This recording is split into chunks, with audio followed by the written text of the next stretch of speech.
Hey everyone, welcome back. I'm Carrie and this is Keep It Simple DIY. Today I have a ton of canning projects going on. I have some blueberry pie filling in the canner right now. I have some strawberry jam on the stove cooking, and we are going to be making some barbecue sauce in this video. I'll make sure to put a link down to those videos if they've already come out, and if not, hopefully I'll remember to go back and do that.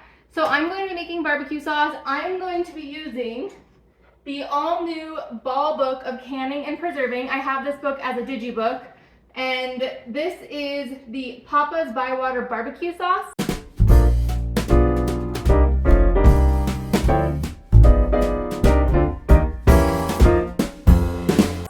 Now, I have some thoughts with this. I like a sweet barbecue sauce, and this seems to be a really spicy barbecue sauce. I do know that it is safe to substitute spices. So I did take out cayenne pepper and chili powder, and I might just substitute those with additional like mustard and paprika. I think I'm gonna wait until a little bit later to do that. And then it also calls for some hot sauce, and I have a spicy barbecue flavored hot sauce. I'm not sure if I wanna add it though either. If I don't add this, I will add the equivalent of apple cider vinegar, because hot sauce is just vinegar with peppers in it. So the vinegar is the important part. I've got all the ingredients out here. It says that we need to add in the first 8 ingredients and then mix them together and then add in the rest and then put it on the stove. So I'm gonna throw this computer somewhere where I can see it. Hopefully it's not in your way, and we'll get to adding the ingredients. All right, I need 2.5 cups of lightly packed brown sugar. So let's see. I keep my brown sugar in the freezer because it doesn't get hard, and then I took this out a little bit before so that way it would thaw, but it's so soft.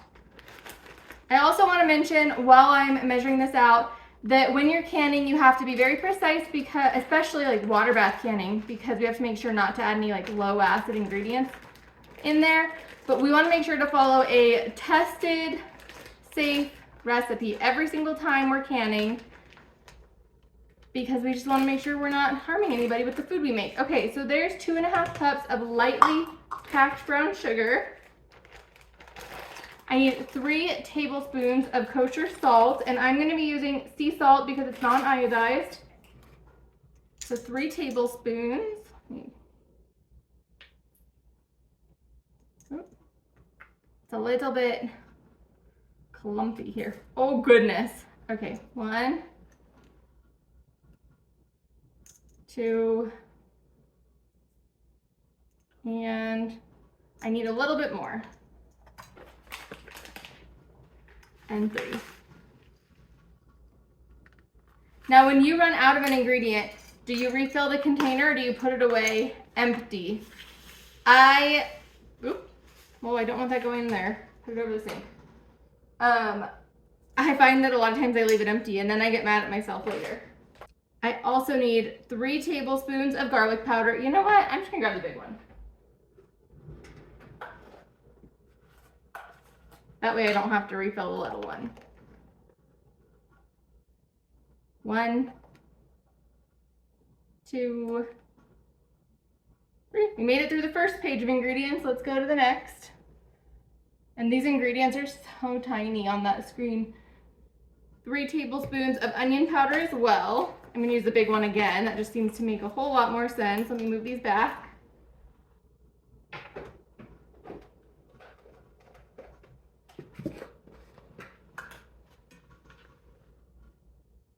1, 2, 3. 3 tablespoons of dry mustard. I wonder, oops, that's not it. I wonder if I have 3 tablespoons of this. Hopefully.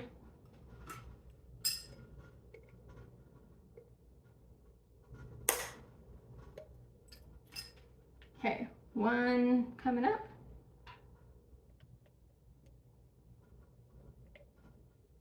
1. Need to buy more mustard.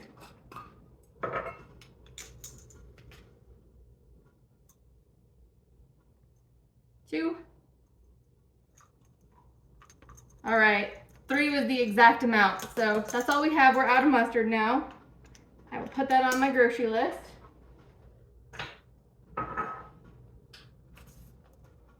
One tablespoon of black pepper.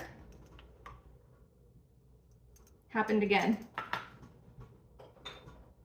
So I buy my pepper whole and then I grind it. I only bought it in these black containers where you can crack it because they were the cheapest.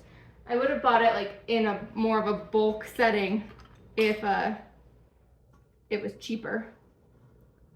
Let's see.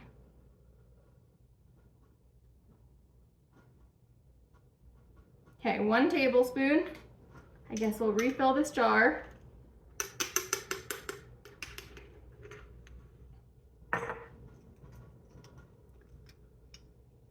And 2 teaspoons of paprika and 2 teaspoons of ground red pepper. And you know what? I already know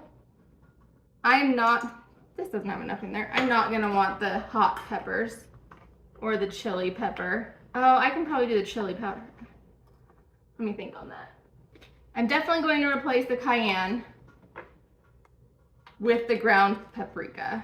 So I need 2 teaspoons and then 2 teaspoons again. 2 teaspoons of this one and then, oh, the same one. Ground paprika.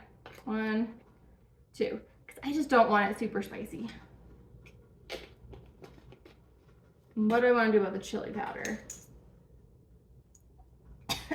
Don't smell it like that. I'm gonna leave those to the side for now. Okay, so leaving that to the side will help me remember that I need to add in there. Now I'm going to mix these together because that's what it said to do next.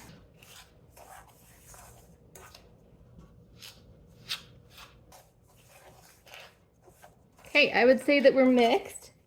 We need to add 8 cups of ketchup. This I forgot to bring out when I brought out all the other ingredients. So I brought the ketchup out.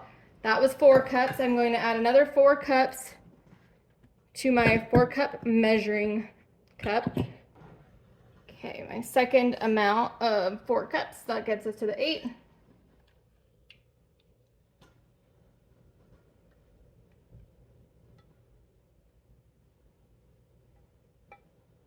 Here is 2 cups of water. I'm starting to think that I got way too small of a pot. Okay, crisis averted. I'm not sure why I thought everything would fit in that pot. That pot's only a 5.5 quart pot, and I'm making, oh no, that's why I thought it. 5.5 quarts, and this I thought it said it's making 6 pints. Yeah, 6 pints. So I guess it's just it has to reduce. I need 3/4 cup of apple cider, and I'm just thinking apple cider is apple juice because it doesn't say like hard cider.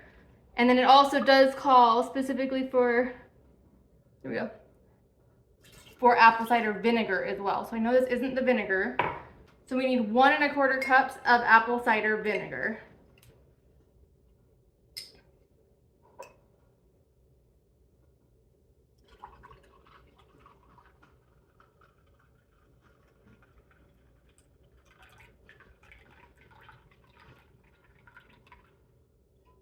Okay, there's 1.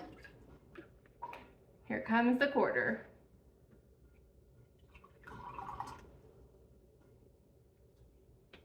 Okay, we're getting there. I need a 1/3 cup of honey.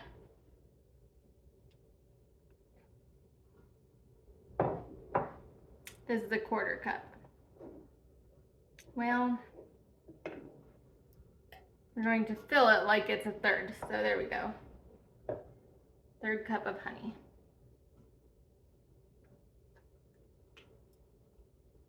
I'm glad I caught that that wasn't a 1/3 cup before I put it in here.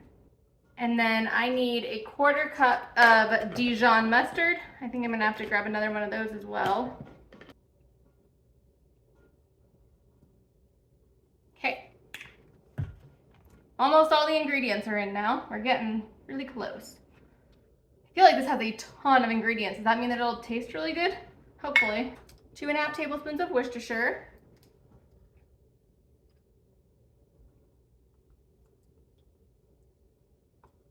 Oops, don't go to 3.5.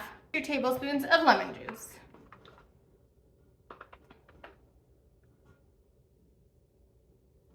ton.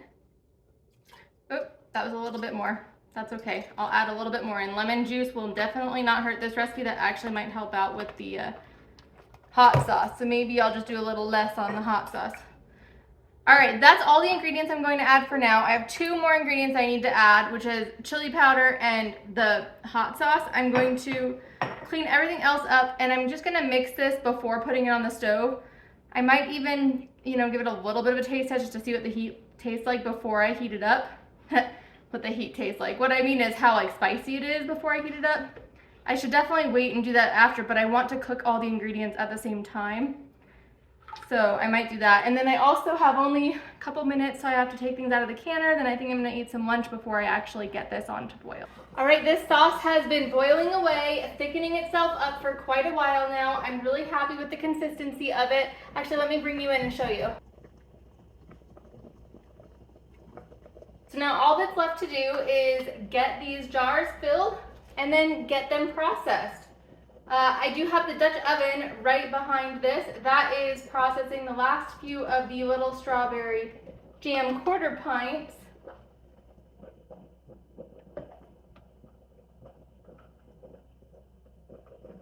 Big canning day today, but not a ton of stuff. Oh, you know what I don't know? I think this is 1/4 inch headspace. Let me double check. Okay, glad I checked. It's 1/2 inch headspace, which is kind of what I meant when I said 1/4, because I'm used to doing full inch. Oh, I put too much in there. Because full inch for canning with the pressure canner. I don't water bath can very often at all.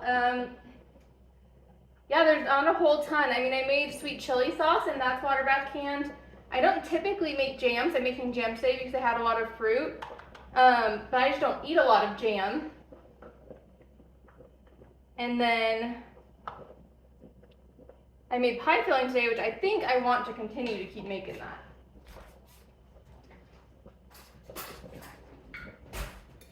Okay, let's bring some of this from this one into this one.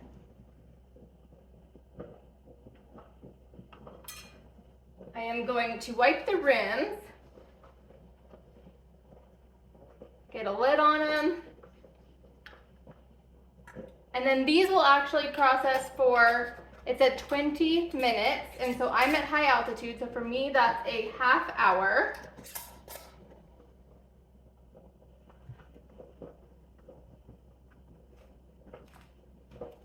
Oh, I'm totally gonna need more water in here. Well, maybe not after I had all the jars. Like, what's the easiest way to do this? Actually, I don't think this one's gonna have quite enough in it to go in the canner. That's okay.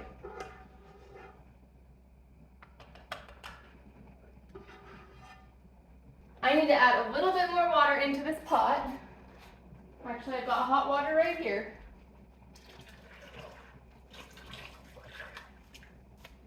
And we'll add the lid. Once it comes up to a rolling boil, I will start the timer, and then I'll be back once they're done.